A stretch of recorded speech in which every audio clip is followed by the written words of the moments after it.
And we're back to learning Inkscape, and this time I'm going to show you how to create a battery icon. It's a little bit more complex than it looks, but we can get through that. Let's start with a rectangle. Our starting point should be fill, no stroke, and you've got these sharp corners, so let us start there. Make sure the rectangle is active, and you can create rounded corners by dragging the circle downwards. Hold shift and click on a color to give it a stroke. Go to fill and stroke, and under stroke style you can set the width. Let me use something around like 40. And for the order, it's on top of the fill. Then go to path and stroke the path.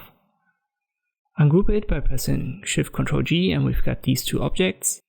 Hold shift and give the former stroke object yet another stroke.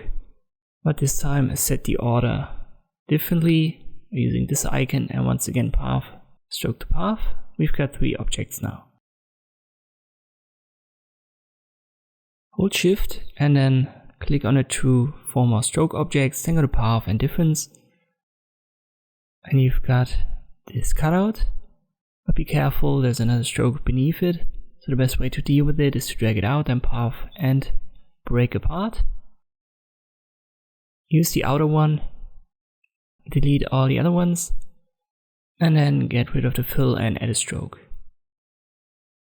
Use the align menu. And now we've got what we wanted. So 2 objects, and in the middle there is this cutout.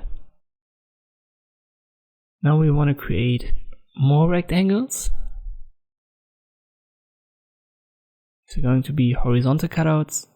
Make sure that it has sharp edges. So once again use the circle if you don't see your sharp edges. Get rid of the stroke and add as a height something that fits the cutout. For me here it should be around 30 millimeters. Then press Ctrl D and drag 4 copies out of it. Position the first and the last at the top and the bottom. Right there.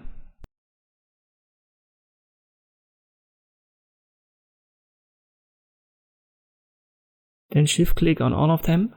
Use your align and distribute. And then get rid of the one at the top and one at the bottom. So simply select them, press the key. Shift click on the other 3, then path and combine. Then shift click on the inner red element and use difference. So this is our horizontal cutout. Keep in mind that right now this is a stroke element. So let us go to path and stroke the path. And now it's a fill element. You can see that at the bottom left.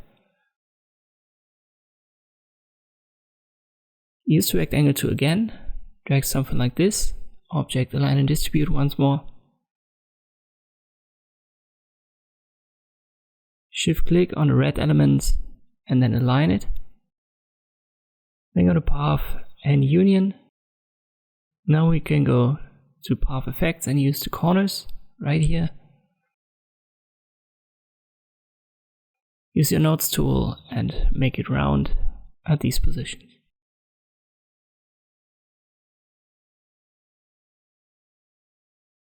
And that's the basic icon that we want to create. Let us create a background for this icon. A simple circle. Hold shift and Ctrl when you drag it. Put it to the bottom.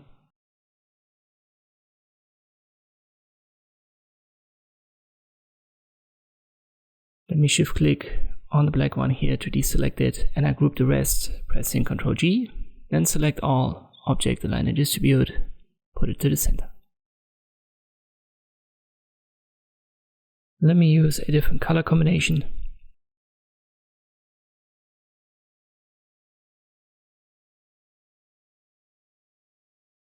Make sure you can see your rulers. If you can't, press Ctrl R. You want to have the snapping enabled and click on snap to path, it should be active. Now the guide snaps to our icon.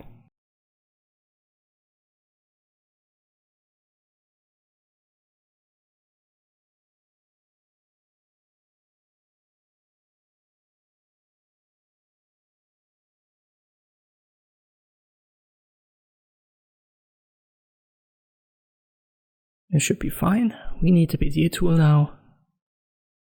Follow your guides. It might be helpful to temporarily deselect the snapping to get around this curvature and activate it again. Follow the guides once more and close your path. Give it a fill and then put it in between the icon and the circle. Select the circle, go to path and not difference, that was my mistake, Ctrl Z.